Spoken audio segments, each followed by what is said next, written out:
We never know where life will lead us or what may hinder us along the way. But while every day can feel like one big question mark, it doesn't have to. With the right insights, strategies, and solutions from Western and Southern Financial Group, together we can look ahead to leave the unknown behind. What's pro football focus doing? Last week they had Brady. This week they got Brady. We're literally doing it differently from everybody else. As a matter of fact, moving forward from this point on, I will not make reference to PFF. Do you not understand that they are that way because you're Joe Flacco? And you just like to discredit things that people deserve credit for. That you can't possibly be expected to defend that. Talk about the game, Sam. So who cares about what people think about us? Yeah, I like football, I like football season, all the things that go with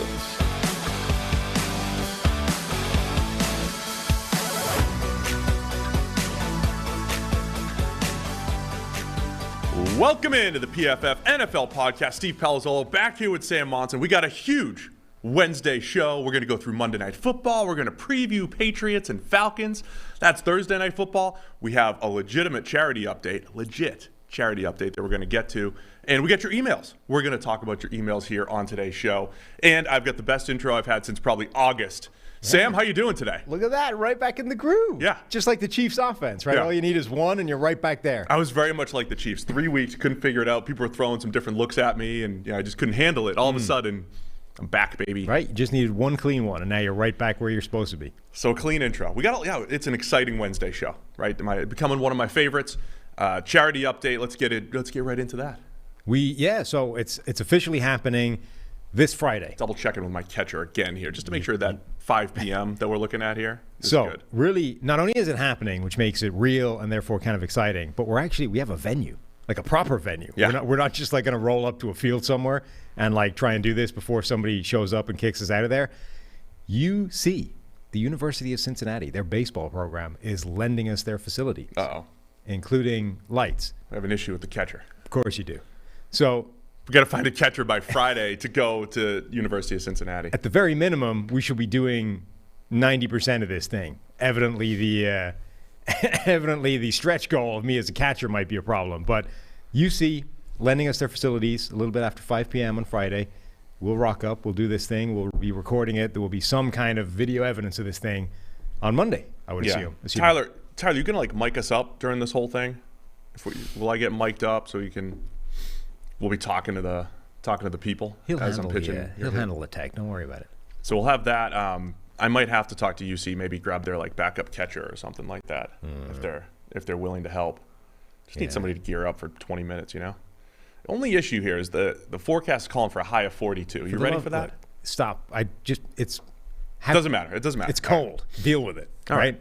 It's like being in the Eastern League. The much more important part of this is that we have somewhere to do this as opposed to it's going to be a little bit colder than we like. I can't believe they're throwing the lights on for us and everything. Right. It's going to be great. Well, they need to because it's dark enough that it'll be dark. Now, the thing I love about Cincinnati, East Coast time, I grew up in New England, also East Coast time, but the sun goes down like an hour later here than New England, even though it's the same because we're on the other side. We're almost Central time. You know what I mean? Right. So we'll have a little bit of sun, but still probably have to throw the lights on.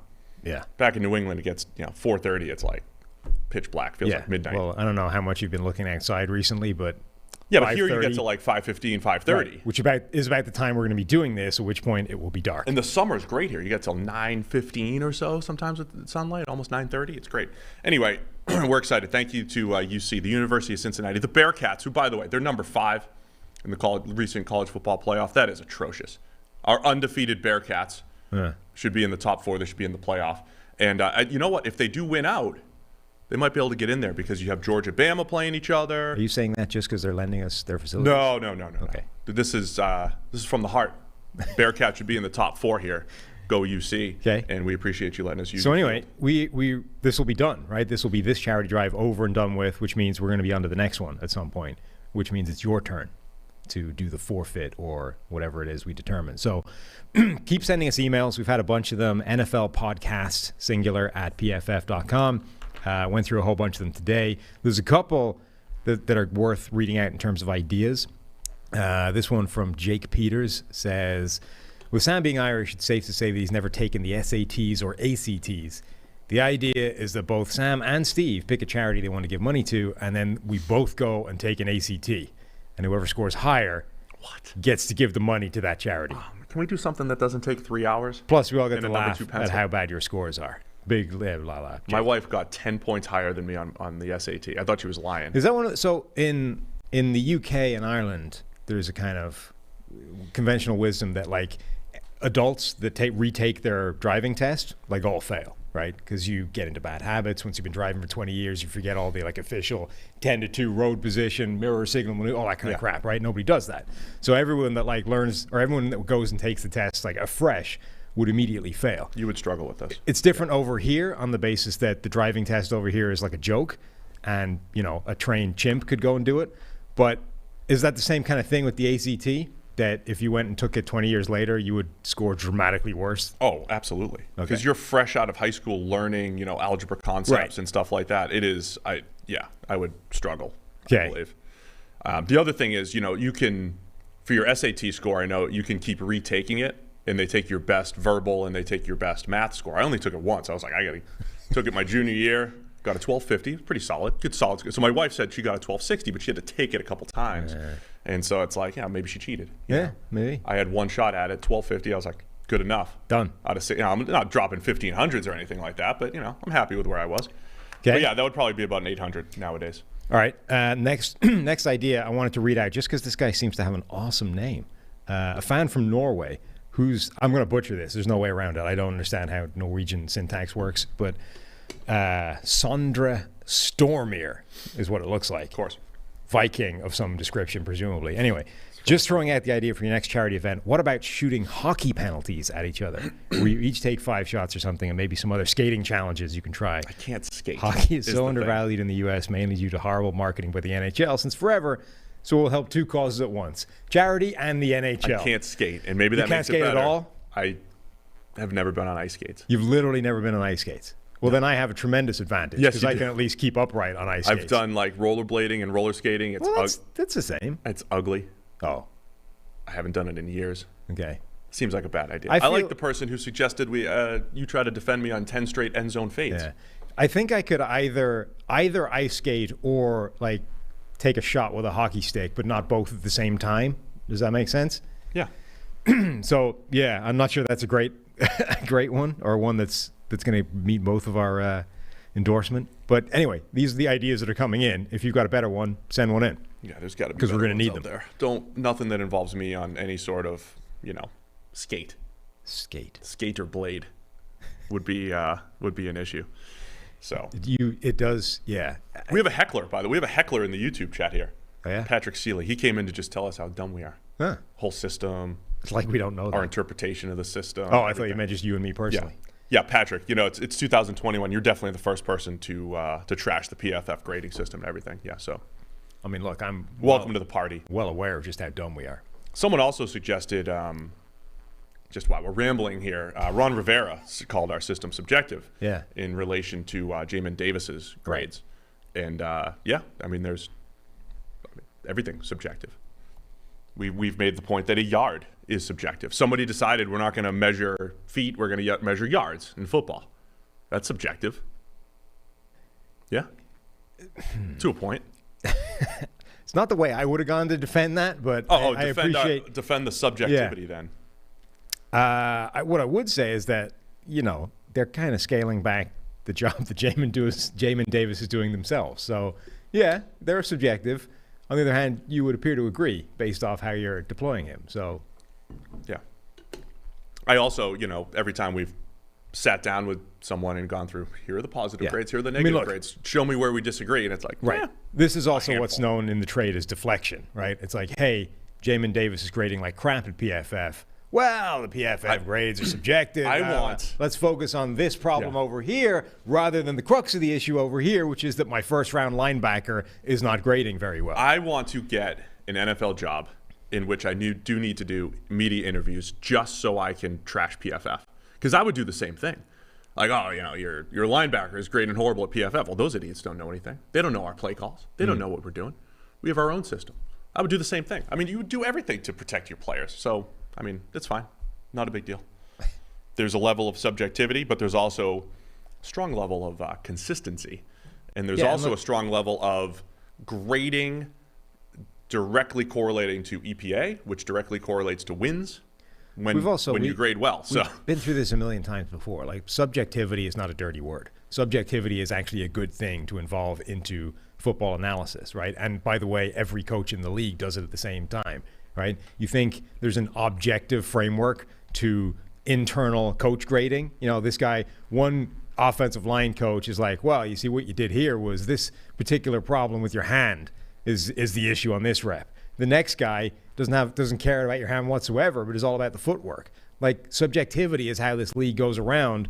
So simply applying it is not a problem. What is a good thing is that we fold in this subjectivity, are able to add context that's missing from just an objective framework of stats, even if we accept that those were objective, which they're not, as you, I think, tried to make the point with your yard is subjective thing.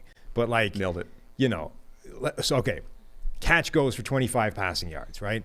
Objective fact. Only it isn't, because somebody determined how far that went. Somebody determined that he went down at the 25 versus the 26 without any real, concrete mathematical objective framework bailing that out, right? So the difference between one official spotting the ball or not is a yard. So that's a really small way subjectivity creeps into all of the objective stats we think. But like drops, catch or not, right? Was that a catch or was it a fumble? Well, that makes it a statistic that you decide is objective. Yes, one reception. Only like a split second later the ball comes out and you could easily rule out a fumble or an incomplete pass. And so objectivity, subjectivity, like these are all just ways of looking at the game. None of them are inherently wrong. And as you say, the PFF's grading has been shown to be one of the most reliable and predictive data frameworks anywhere. Right. So that's what I would go back to. Does it point toward more success? Does good grading lead to success and bad grading lead to more failure? Yes. Is there some level of consistency, especially against traditional stats? Yes. And the last thing I'll say as far as the subjectivity goes, you always hear that. So like when you sit down with coaches talking and it's like, oh, I can never ask 72 to make that block. They're always referring to their players by numbers. 72 is not a good player. I shouldn't have asked him to do that block. That's on me. And it's like, we don't do that. We just say that's 72 missing the block. That's Joe Thomas missing the block, right? So our expectations for the player, so to speak, are actually unbiased, whereas a lot of times the coach expectations are different. Right. That's more than enough of defending ourselves. I know. I just thought we're here. We're talking. It's open forum here on Wednesdays. All right, where do you want to go with this? You want Monday Night Football? Monday Night Football here? Recap? So 49ers, absolute domination of the Rams. Kyle Shanahan seems to have success against the Rams and Sean McVay. 5 straight wins. Yeah, that is it. And it doesn't matter where the teams have come from, how they've gotten there, who's better this particular season. 31-10, 49ers over the Rams. Interesting start to the game, Sam. You've got Matthew Stafford. You've got the first game for Odell Beckham. By the way, have to mention Robert Woods. Unfortunate. He's now out for the season. Mm-hmm. And that happens right the day that they sign OBJ. Just crazy. We didn't get to see that 3 wide receiver system. And the first pass of the game, they get OBJ involved with a little hitch route. Almost like, hey, that's not going to happen. Not on our watch. We're not going to let him, not be a part of our game plan, not be a part of games. Second pass to OBJ, though, forced by Matthew Stafford. A little miscommunication on the route, but Stafford still threw it right up to the safety. And that was a bigger sign of things to come. Stafford ends the game with 4 turnover-worthy plays, 2 actual interceptions. The second interception that he threw was completely unlucky. It goes through Tyler Higbee's hands, throws it into a defender's hands for a pick 6. So the 49ers are up 14-0 almost immediately, and they never slowed down. Niners followed up that first Stafford interception with a 18-play dominant drive. Their offense is starting to click now, and San Francisco at 4-5 in that very, very wide open NFC has a chance to make that playoff push that we expected from them. Definitely. We have them right now in our PFF Power Rankings, the projections, with a 31% chance of making the playoffs. So they are right there in the thick of it in terms of that last second? That's second behind the Vikings. The Vikings. Vikings are 37%. But it puts them right there in the thick of it in terms of that hunt for those 6 and 7 seeds in the NFC. So yeah, they that was a big game for them. And it was really all of their best players played really well. Like Trent Williams has been an absolute just freak this season in terms of left tackle play.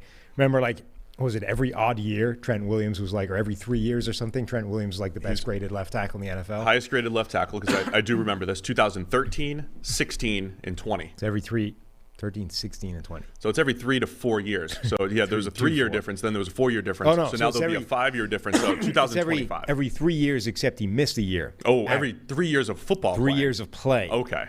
Except this year. Yeah, of course he's going to. So now he's backing it up this year with a second consecutive dominant season. So he's the best left tackle in football over the last 2 years. Right. George Kittle comes back, absolute wrecking machine. Deebo Samuel is just a complete matchup nightmare for any defense.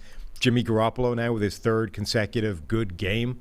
And this was like on his Super Bowl run, where he was just doing exactly what he was supposed to do, like hitting those spaces over the middle, hitting Deebo, George Kittle, like not doing a whole lot, but just not screwing up the things you're supposed to be doing.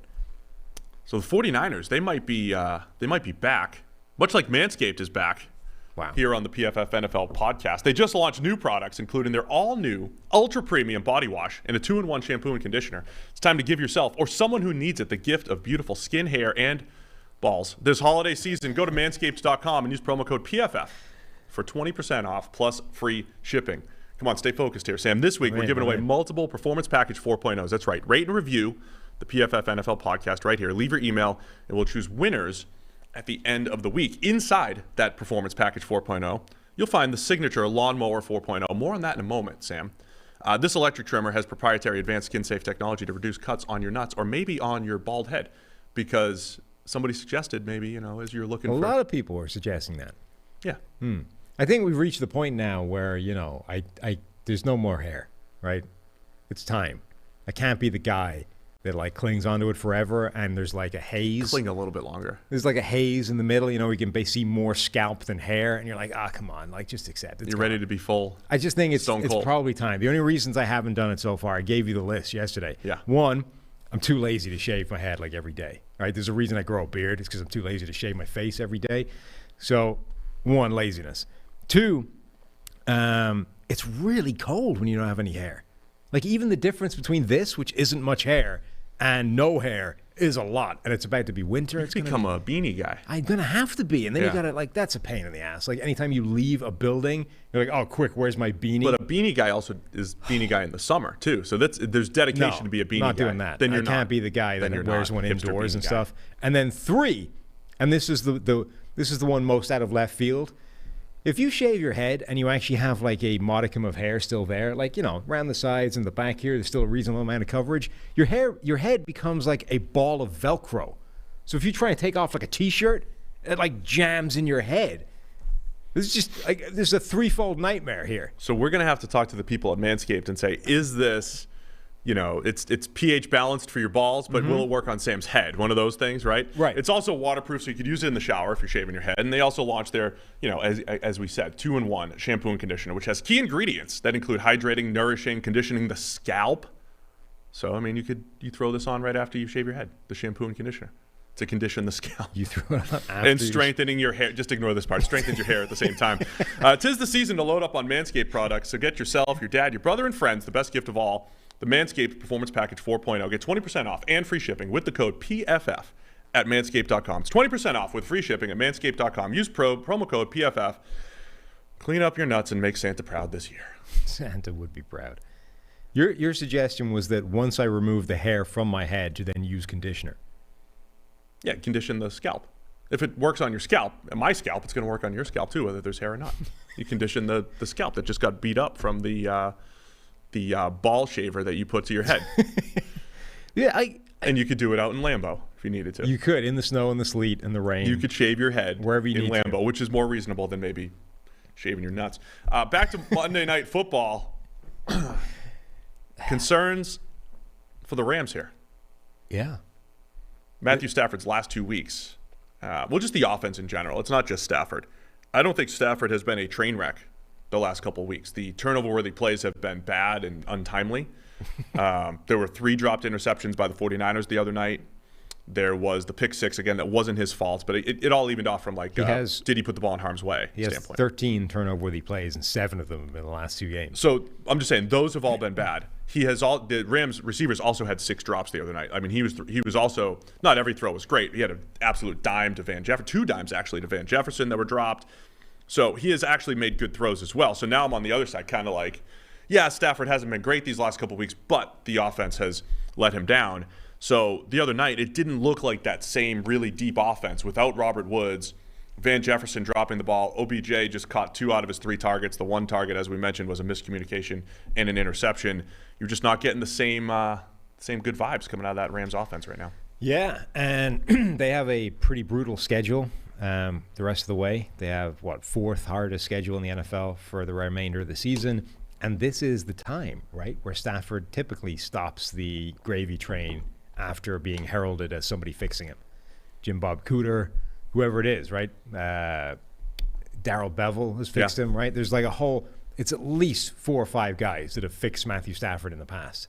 And every single time, about halfway through the year, it stops working. And all of a sudden, Stafford goes back to being Stafford. Is that what we're seeing here, or was this just 2 bad games? It might just be 2 bad games, but it's also a McVay thing too. Remember, like, there was a stat out there too. His offense's ranks and EPAs and all that stuff in September, early in the season, the first 4, 5, 6 weeks of the season, they seem to start hot. At least they definitely did in 2018. Remember the narrative in 2018 too. Jared Goff was in year 3. In year 2, he had taken a step forward. In year 3, he had taken another step forward. The Rams offense was cooking. They were great. They ran into a quarters defense though. They ran into, I think was it the Lions who started it? Matt Patricia's Lions, where they started playing quarters, and then the Bears started doing the same thing. The Patriots pulled out. They dusted off that part of the playbook, which they never use, and brought it out in the Super Bowl. So the rest of that 2018 season was, oh no, it's quarters. What do we do? That was a direct quote from a source close to the situation. That was, I mean, legitimately, the Rams were not making adjustments, offensively. After they started hot, the league countered. And I think we're just at another pivotal point, because this also isn't the Jared Goff Rams offense. It's not a run-heavy offense. It's not a boot-action-heavy offense. It's actually a Stafford-driven offense. Read all the think pieces from the first 8 or 9 weeks of the season. It's a Stafford offense, and he's manipulating all 11 defenders with his eyes and his shoulder fakes, and he's creating all these open throws, and it's Stafford's baby now. Well, Stafford and McVay are at another pivotal point where they need to adjust back to what the league's done to them. And this is 100% like where you need Stafford to be Stafford. Otherwise, what's the point? Like, there's no point in bringing in Stafford for the monster upgrade over Jared Goff and the first-round picks and all those kinds of things for 8 games at the start of the year if the same thing happens anyway. If the league eventually adjusts to it and slows down the offense and Stafford goes back to being Stafford, then what did we achieve here? We've got an interesting stat right out here from our guy, Dwayne McFarland. He just tweeted it out, and it's PFF passing grade versus disguised coverage, which is simply just the way we track it. It's just safety rotation. Are they showing something? You got to show safeties with your fists too. It's like, this is open, that's closed. Or you go close to open. That's how you show safeties. Well, Deshaun Watson certainly did that, and I'm not sure you want to be taking advice from that guy anymore. What, did the safety rotation thing? Yeah. Well, yeah, that's right. I forgot how excited people were that he showed safety rotation with his fists. Anyway, Matthew Stafford with a 60 grade, 3rd worst in the NFL. Jared Goff, 60.2. Jared Goff slightly ahead at 60.8. Oh, no. Also not good at the disguised coverage. So perhaps that's... This is Jared Goff here or there? Or just this season. Okay. Just this season. So it's Detroit Jared Goff. Detroit Jared Goff, yes. So Stafford 3rd worst in the NFL. Jimmy Garoppolo actually worst. And I think the interesting thing there is the Garoppolo. It's all... McVay is part of the Shanahan tree, if you want to throw him on some branches here. Similar tree, right? Garoppolo, Stafford, and perhaps there's something to that with what the Rams are going through right now. This is like a key moment for the Rams, though, because 2 bad games, all of the talk. Like, people were taking all kinds of victory laps. I finally cracked and took the L on the whole thing, saying that I didn't think it was going to be as good as it's been. All of a sudden, it isn't. Now, again, is that just 2 bad games, or is this the other shoe dropping? Which is, I think, a big concern for the Rams. Yeah, it's a pivotal point. It's also, it was Von Miller's first game as well. So even defensively, they gave up touchdowns on the first 3 drives, could not stop the 49ers. So it's very, very early. And I know some people made the very direct comparison to the Bucs last year, where they picked up a receiver mid-year, they faced a division rival. It was primetime, they got smoked, right? The Bucs lost 38-3 last year.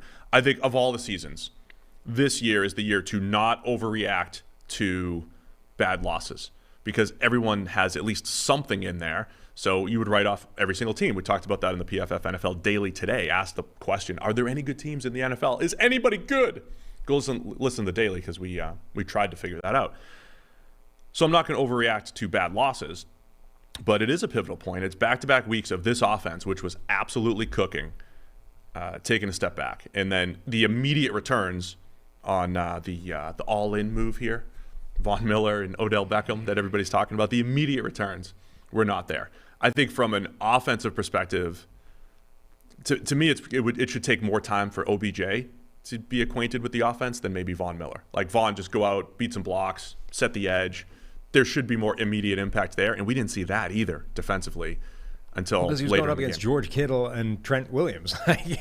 If you're gonna, that's about as tough as it's going to get for Von Miller. You go in there and go up against 2 of the most dominant run blockers in the NFL at their respective positions, and you just get wrecked. Ultimate has been deployed, by the way. If you're in Ultimate right now, I'm not. Refresh. Okay. Because it's been deployed. Great.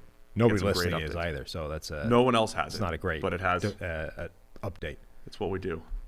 Sorry. So, Niners 31, Rams 10. Niners moved to 4-5, as we mentioned. The second highest probability to get to the 7 seed in the NFC, whereas the Rams fall to 7-3. Do you have their schedule handy? You mentioned their difficult schedule. I'll pull it up, because they do have a rough one here. So it's they're on bye right now. They'll come out of the bye and go to Green Bay right after Thanksgiving. Then they have Jacksonville at home. And then they're at Arizona, the Cardinals. They're home against the Seattle Seahawks, of course, who have presumably the mallet finger will be healed completely by Week 15 for Russell Wilson. Then the Rams go to the Vikings in Week 16. They go to the Ravens in Week 17. And then they have Kyle Shanahan at home in Week 18. Whole new world here. We have 18 weeks again, like it's 1993. Week 18, San Francisco 49ers on January 9th. That's wild card weekend, folks. It's wild card weekend, and we're playing regular season games on January 9th.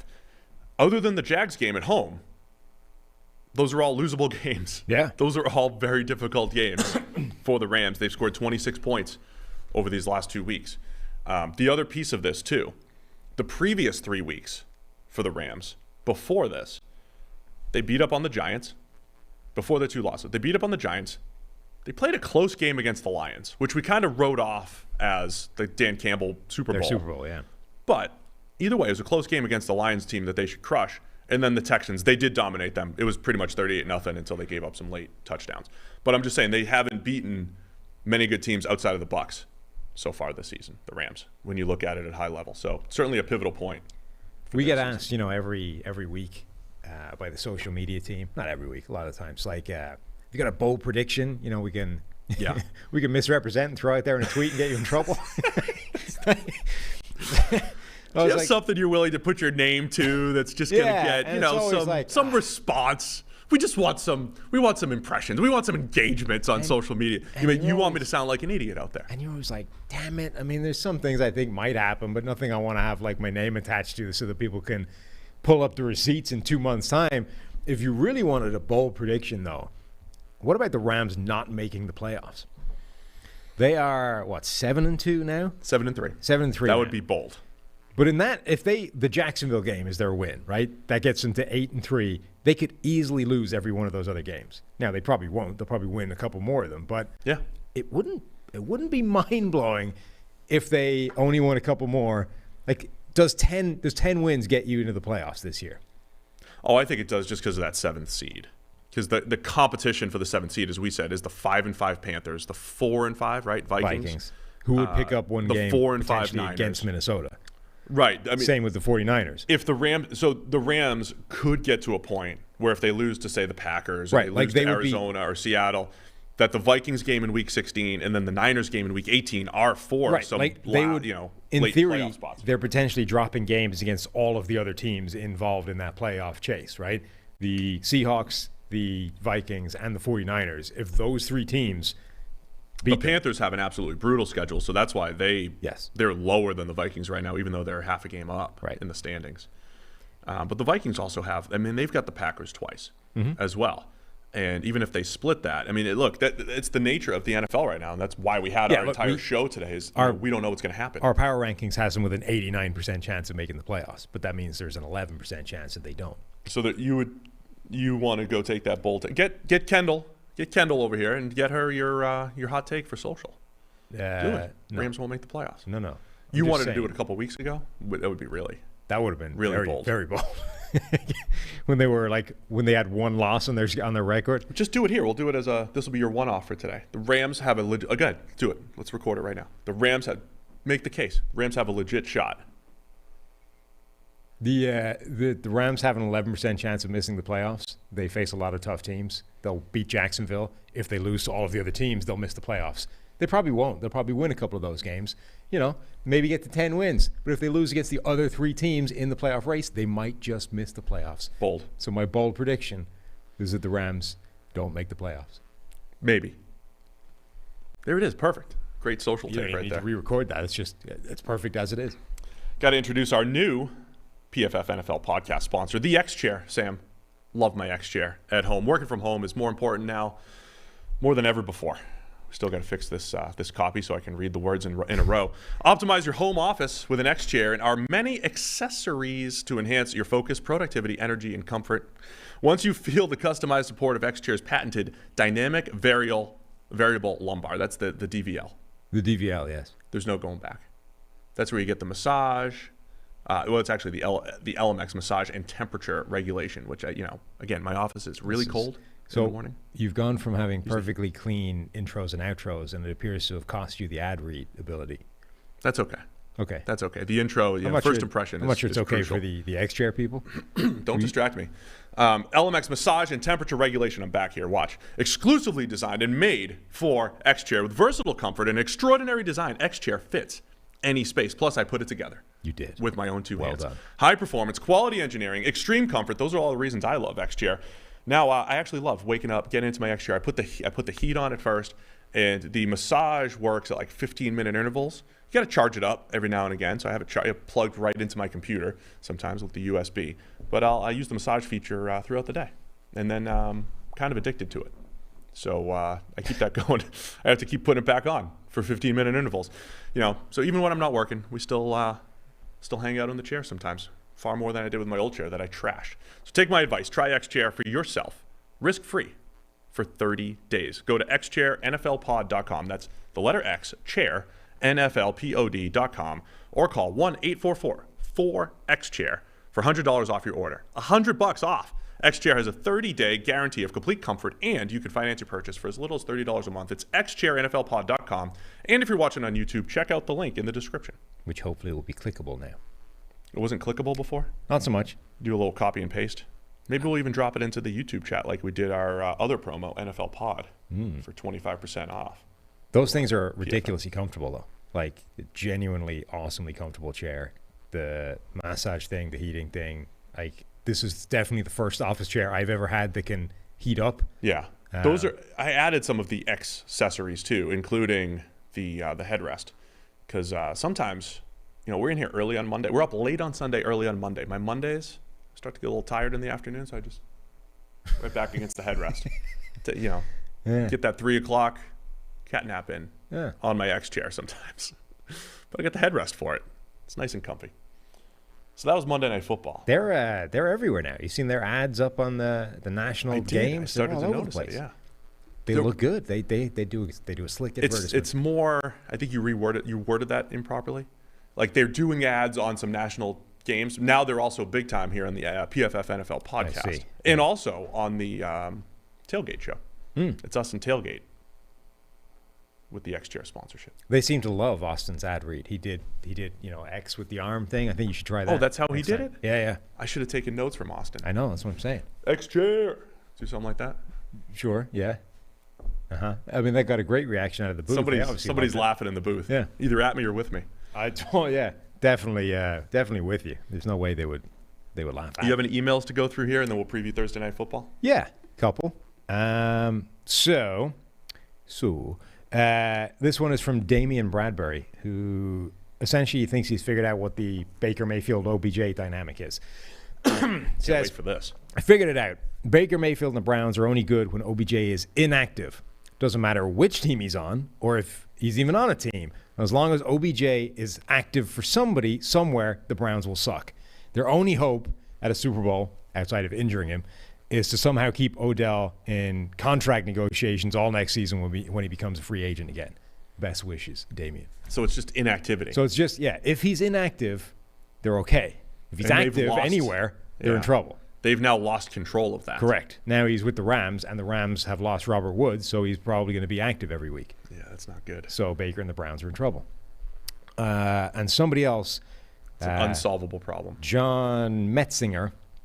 I have a theory about the Josh Allen versus Josh Allen game. Perhaps quarterback Josh Allen experienced temporal distortions while in proximity with edge Josh Allen. In certain sci-fi canons, which feature a multiverse, when one character visits an alternate universe that includes another version of himself, he will experience temporal distortions, in which his body will periodically glitch. The closer he is to his alternate self, the worse those glitches become, and the fewer his body can handle before it just stops working and he dies. This does not occur if you visit an alternate reality where your alternate self has already died. Also, it's the visiting person who experiences the glitches, not the person who's original to that universe. That is why quarterback Josh Allen seemed to glitch when on the same field as edge Josh Allen in Jacksonville. I like that. That explains a lot. So if you're the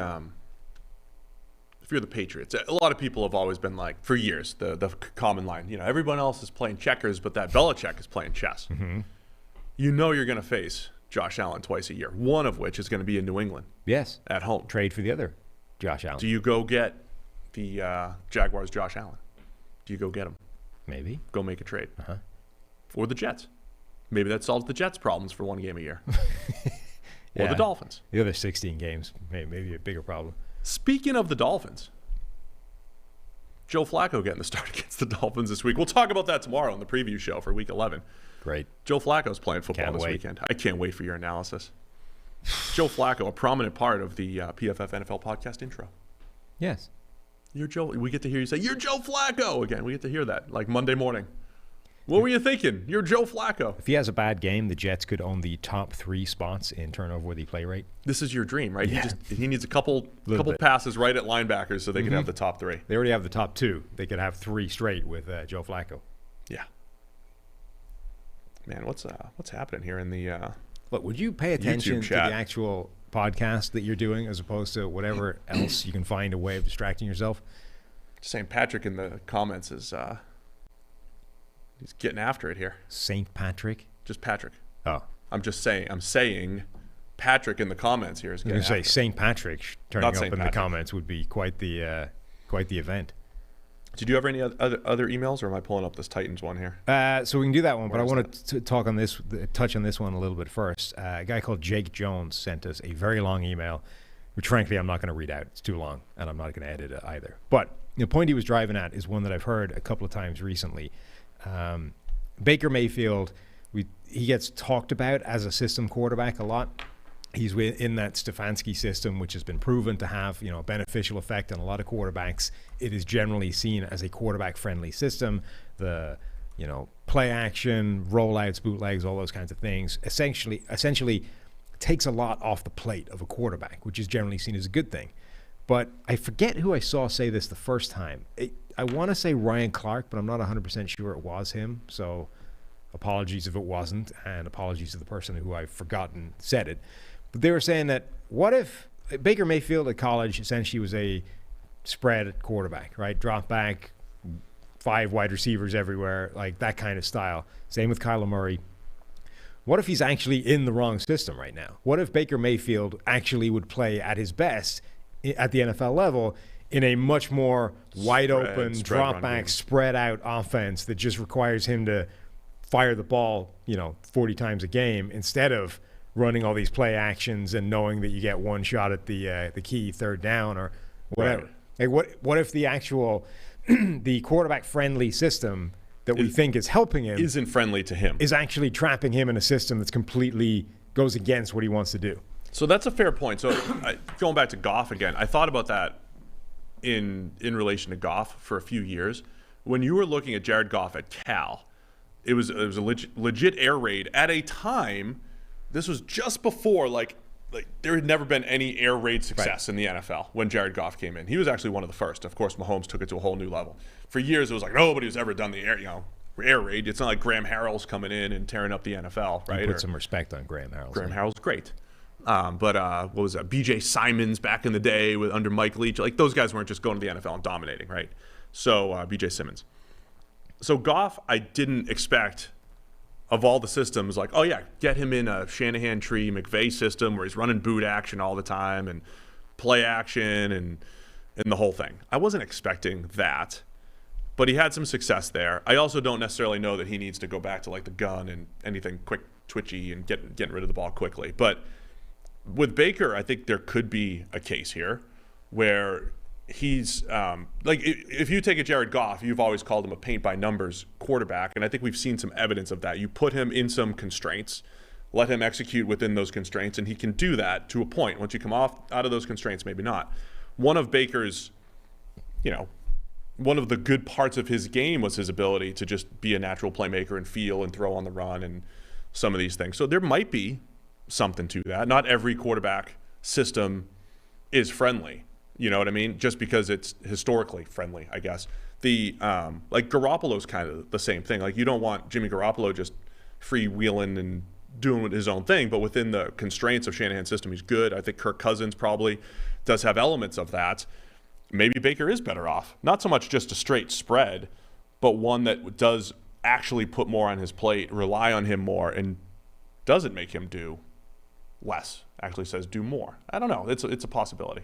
I'm open to that possibility. It is interesting when you contrast him with Kyler Murray, who's the quarterback that kind of gets to run the most air raid-ish offense in the NFL with Kingsbury, right? And all of a sudden, Kyler Murray is having a career year, looks fantastic, has taken that next step, and has had that nice, neat line of consistent development that we want to see from all quarterbacks. It does sort of beg the question of what would Baker Mayfield look like in that offense. Now, the problem is there's only one of those offenses right now. You have to go a significant degree in another direction to find the next kind of most similar offense to that. But it would be interesting to see what Baker would look like in this current Arizona offense. You think there's hope for him then in a different world, different environment? I mean, I'm not convinced there isn't hope for him in his current environment. I'm just because last year he did have a lot of success. Right. I am just interested in this notion of that stylistically this might not actually be a great fit for him, and that you might be best like Joe Burrow is running an offense right now that maybe Baker Mayfield is better suited for. Not saying that Baker Mayfield should replace Joe Burrow. I'm saying that that's the kind of offense that he might actually be better in.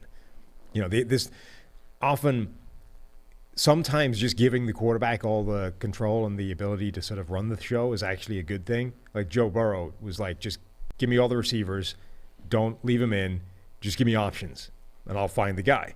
Right now, okay, every now and again that's going to result in him taking a hit sometimes, but like there might be something to that some quarterbacks are just better suited with as many options as possible. To be fair, like it's not like that's what he ran at Oklahoma though. They ran a power running system. Baker, Kyler, Jalen Hurts, power running system out of the gun at Oklahoma. They were power, counter, and then play action off of that, and RPOs off of that. And so there were a lot of easy throws, but again, the thing that we liked about him is when there weren't easy throws, he was still making them, right? Right. But there was a lot of help in that system as well at Oklahoma, which is why so many guys grade extremely well. We'll get into a couple more emails here and then preview Thursday Night Football. But football fans, if you're ready to score some free bets, you can this week by betting on any NFL game at DraftKings Sportsbook, an official sports betting partner of the NFL. New customers who bet just $1 on either team to score can win $100 in free bets. That's it. $100 in free bets. Any team scores. When a team scores, you score. Sportsbook isn't yet available in your state. DraftKings won't leave you empty-handed.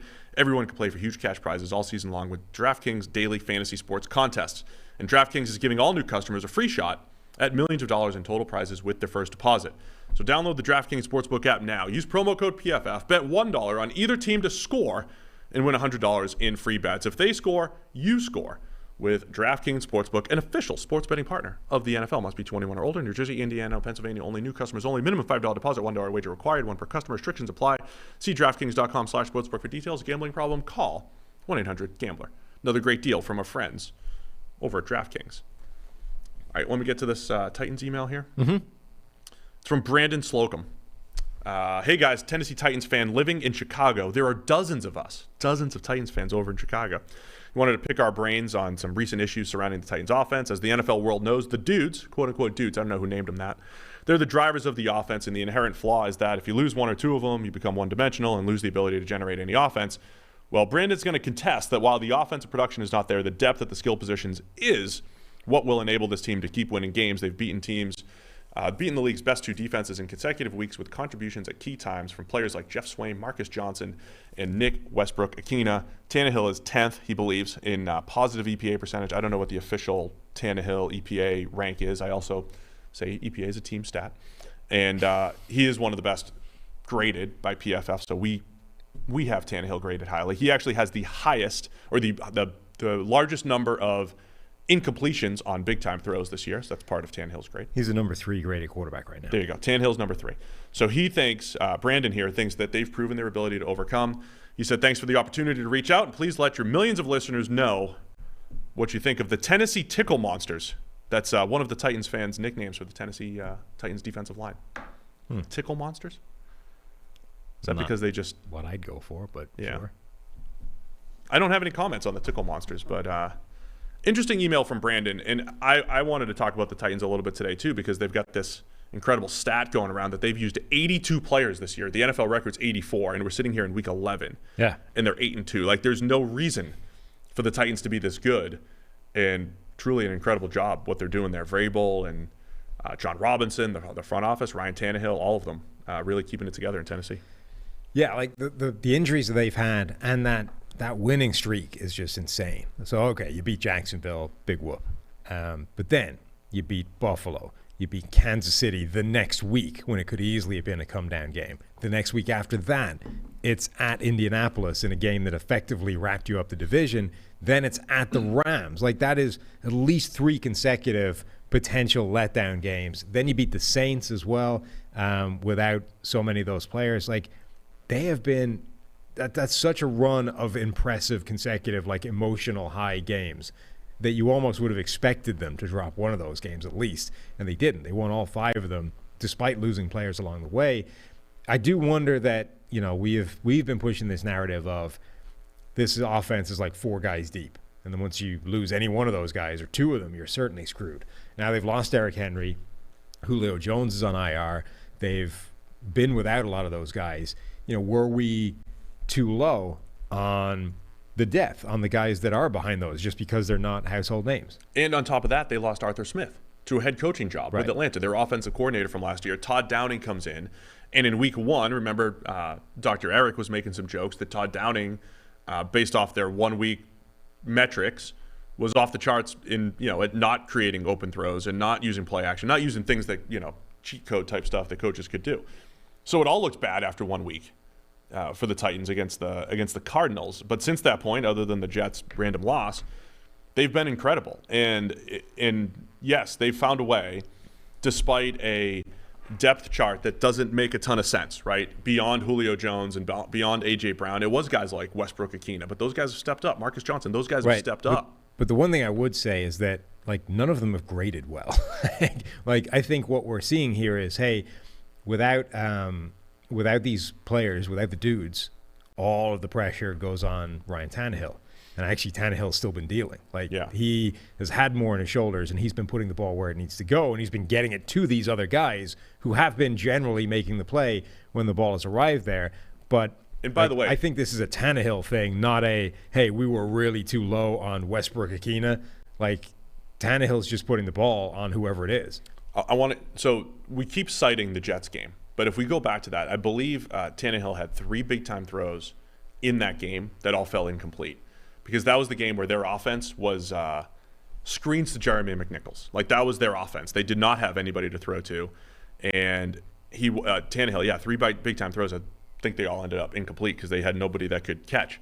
I think the Tannehill factor is a huge part of it. His grading is really interesting over the last 3 years too, because he's ended up right around 90 now for the 3rd straight year. He's at 89.5.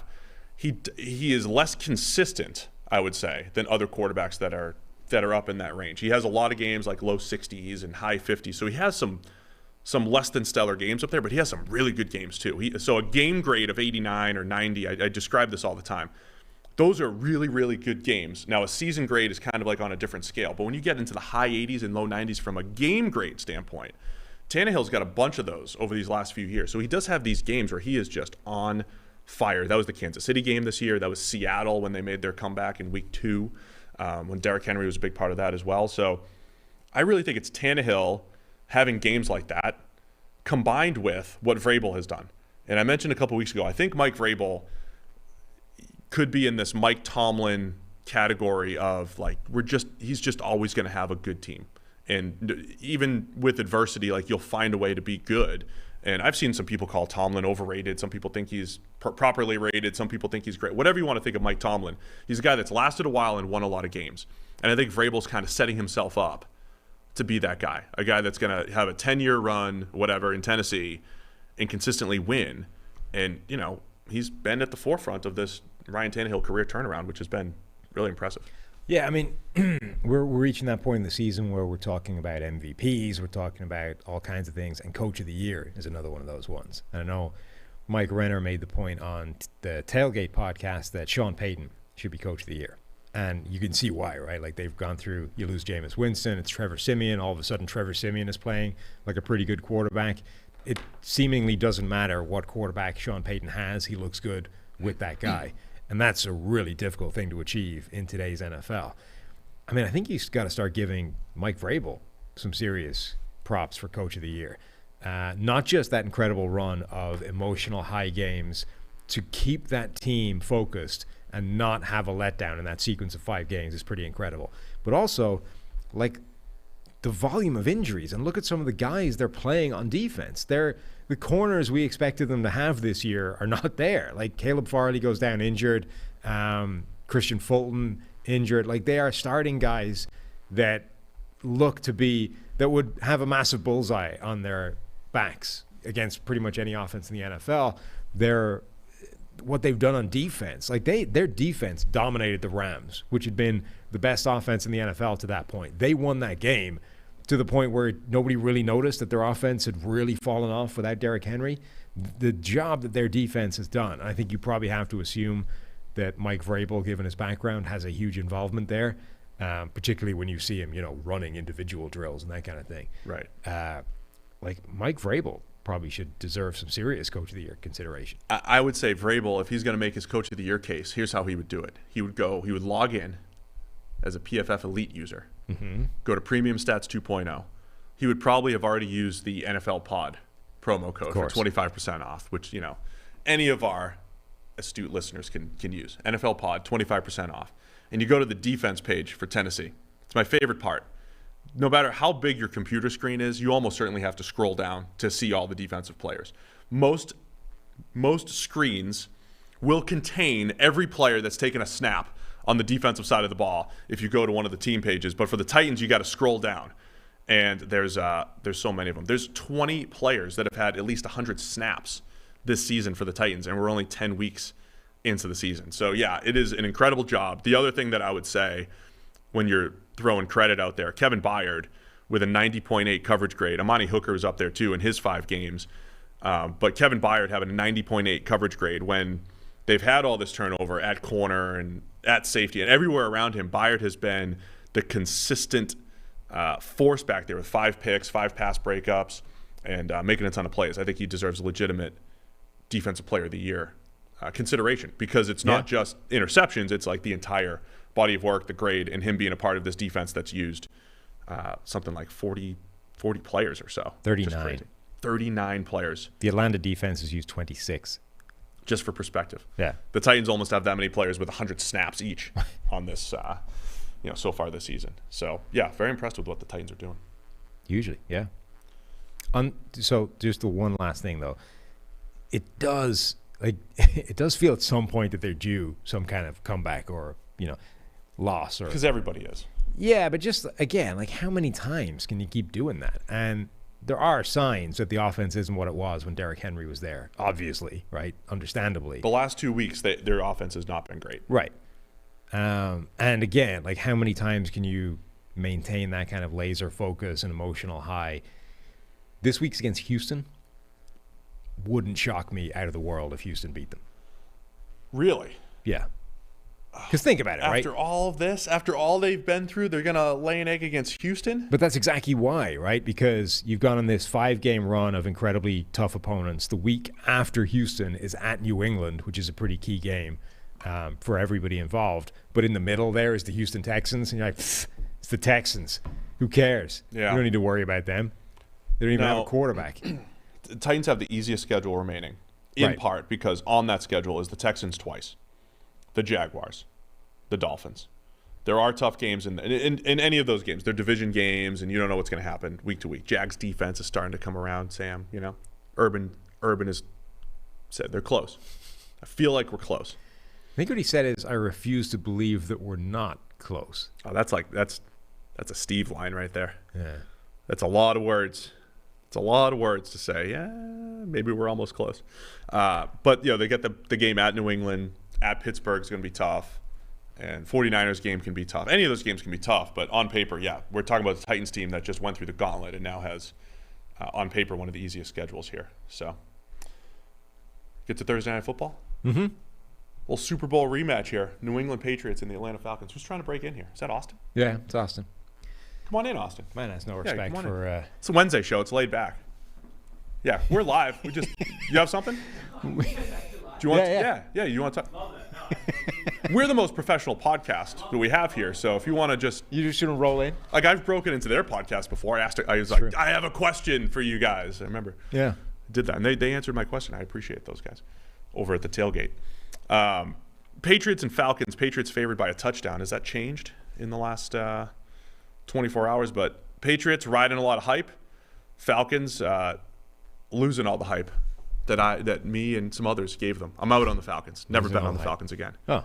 I told you that. You can't bet on the Falcons. It's just silly. They'll punish you. It's a rookie mistake, and you should know better by now. Don't do it, ever. Falcons are 4-5. They're in the mix, Sam. In the hunt. In the hunt in the NFC. Patriots are 6-4. Their hype is through the roof. It is amazing how a few weeks of football completely changes perception. New England went from, it's 2-4, sky is falling, they can't beat any good teams, to now beating the Chargers, dominating the Browns, scored over 50 points one time, scored 45 another time. Mac Jones got the Rookie of the Year hype going strong, and he is looking good. He has continued to improve, and this offense is humming with a good run game, good passing attack.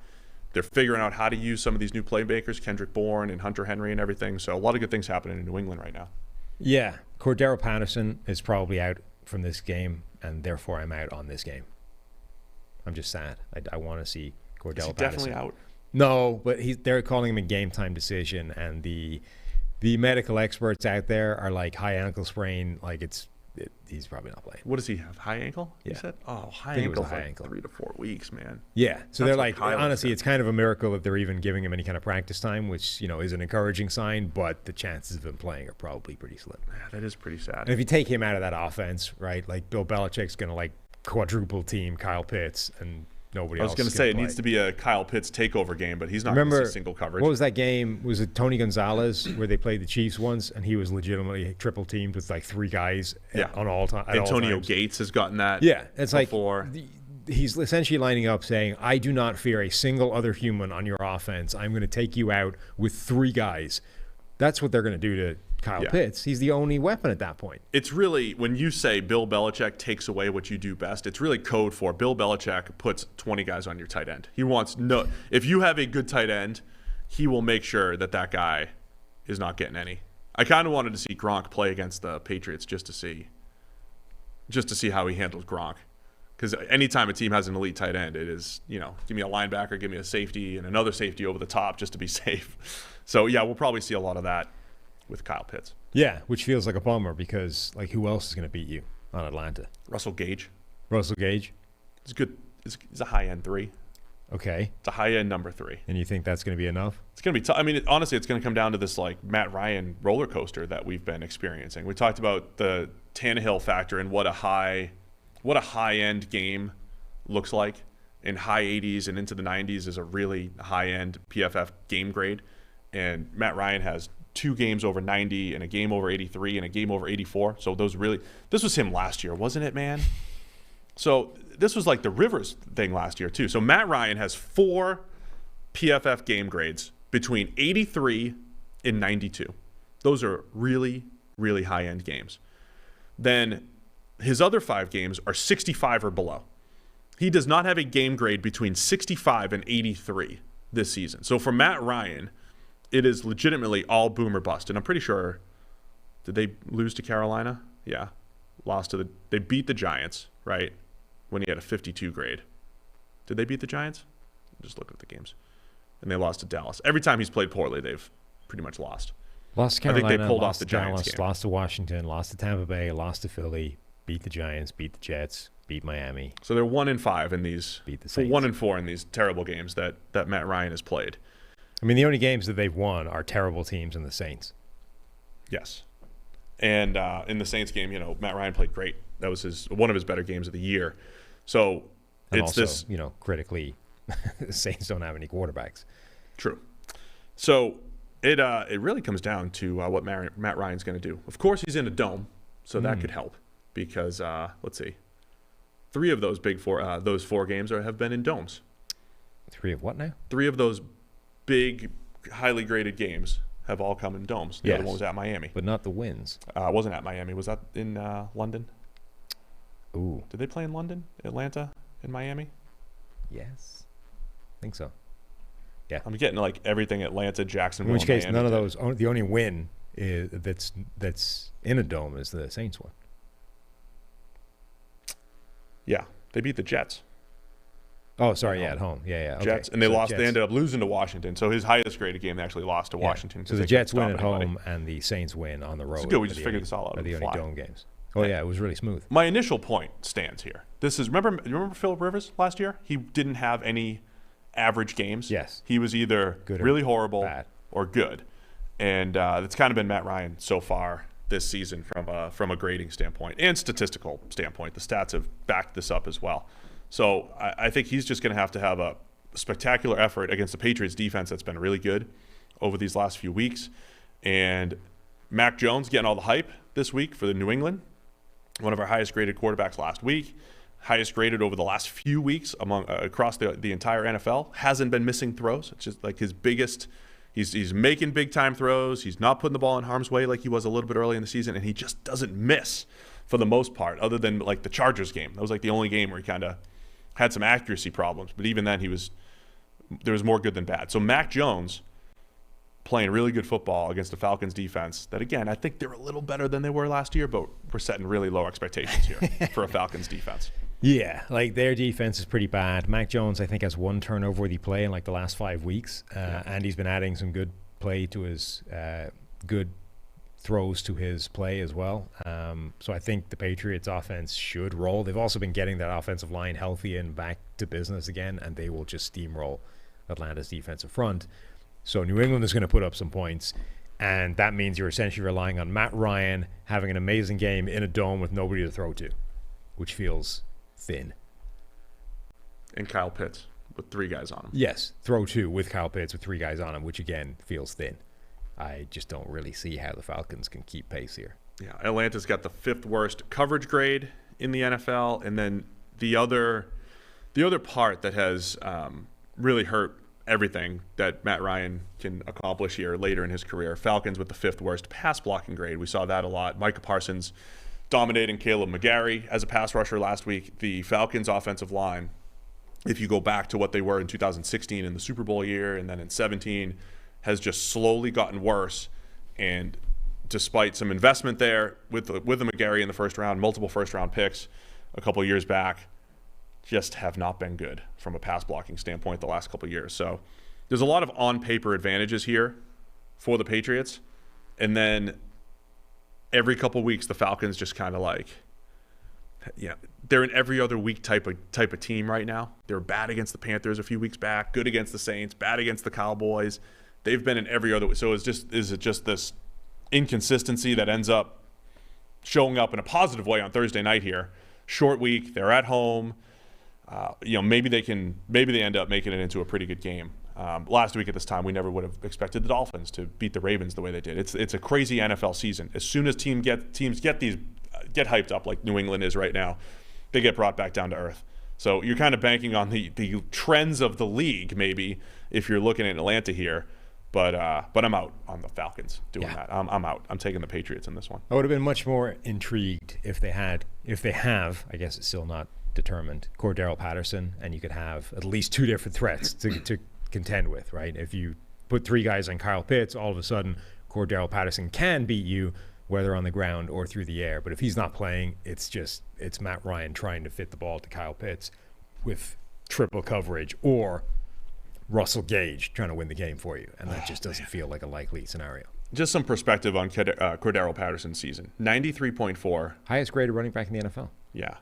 And he's truly playing running back, wide receiver hybrid. Yep. 93 receiving grade, 90 overall grade, but 3.22 yards per route. Now, that is a massive number for a receiver. And yes, he's playing some receiver, but he's also playing enough running back that number should should not be that high. 3.22 is like, it's higher than Julio. I mean, it's just incredible. 3.22 would lead the league at all positions most years. Right.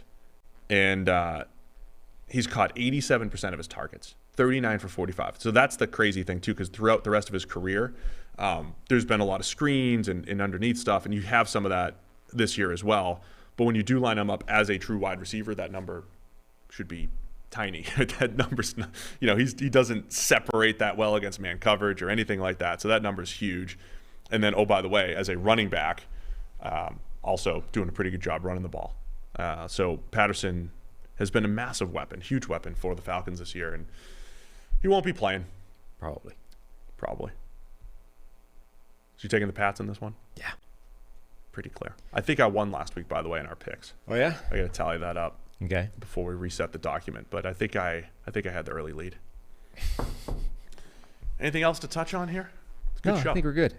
Just remind people of the usual things. NFL Pod is our promo code for 25% off any PFF subscription, which works. If you're buying PFF for somebody in the holiday season. Oh yeah, it's a good time to gift. Yeah, gift dad a PFF subscription, whatever. Or also email us, NFL Podcast singular @pff.com. Anything really, but we also are going to need new charity suggestions. So both charities that we can donate to, and also what we can do, like what the next thing is. I'm about to face Steve. I'm pitching Steve for 10 pitches as a batter, and then I'm done. Let's do more than 10. Let's just go. We'll go for like 30, man. We're gonna need some like warm-up pitches first, but then like 10 I always official. have to warm up. Yeah, but then like 10 official. So I'm gonna need some warm-up swings as well. Sure. But then we will have like a line where it's like right now 10 official ones. Yeah, we'll do a couple at bats. We do like a whole inning of at bat. We have a whole. We see how the arm holds up, but we could do some stuff. There's the promo code if you're watching on YouTube. Don't forget to give us that thumbs up as well. That helps us continue to grow. And tell your friends. A little programming note.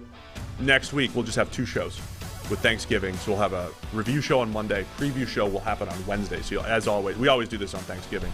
You get your preview show a day early. So we'll have even less idea who's injured than normal. Oh, yeah. We'll be talking about, oh, yeah, this guy's definitely going to be playing here on Wednesday and come Sunday like that. Perfect. Got like a broken leg or something. So anyway, thanks to everybody for tuning in. We'll be back tomorrow previewing all of the Week 11 action here on the PFF NFL Podcast. How's that outro? That's beautiful.